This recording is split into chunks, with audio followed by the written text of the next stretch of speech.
It's a group of 15 young men drawn from our full chorus.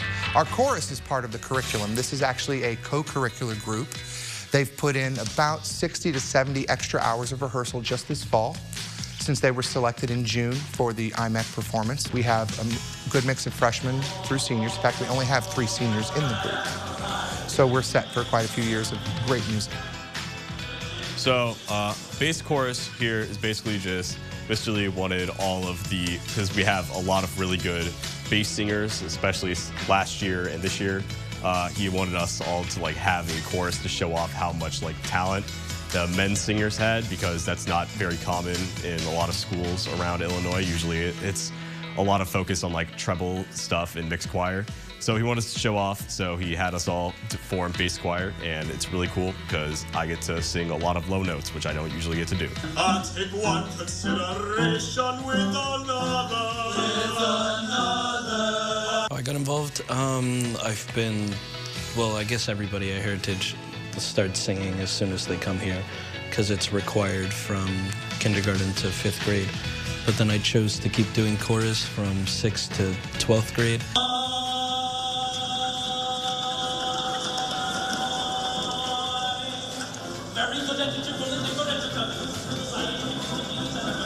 It's humbling because we have so many fantastic programs in the state that don't get recognized or might be afraid to put themselves out there. But even when they do, what we're doing is rare. I know of only 3 curricular bass choirs in schools of under 1,000 kids in all of Illinois. And in a school like ours with just 125 kids, and we're having 15 on the risers every time, doing a great job singing in 3, 4, and 5-part harmony, we're it. We are really it. And it's great that for a school and a community of our size, we can bring something that is totally and completely ours. We're not in competition with anyone. We're just getting to do our thing and do it well.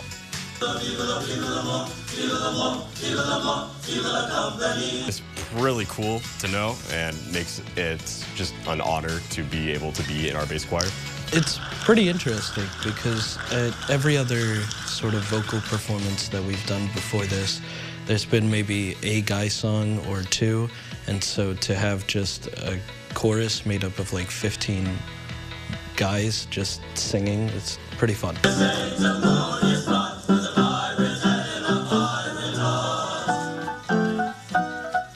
So we performed at Allstate in Peoria a few weekends ago. So we performed in one of the ballrooms, and we sang for a lot of different music teachers throughout the state, and it was super cool to do that because it's basically the highest honor you could do for Illinois. I jokingly said 5 minutes after, maybe I should just retire now. I really did. I walked out of there. We had a wonderful crowd. The students had amazing energy. They did a great job of conveying both serious and humor. And if you get a chance to see it, you'll notice I don't conduct most of it. I trust them to perform well and to communicate with each other, and they did that. I only conduct 4 of the 8 pieces that we do, and they sing as a group. They've come a long way from learning parts to singing as one voice, and it's actually quite wonderful to watch.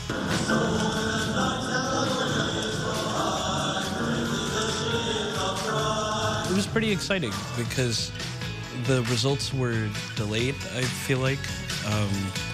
It took a really long time for them to get back at us, and then Mr. Lee called us all down to his room one day, and he was like, we got in. And he started panicking about what music he was going to select. What was your guys' reaction when he said he got in? There's probably a lot of cheering. We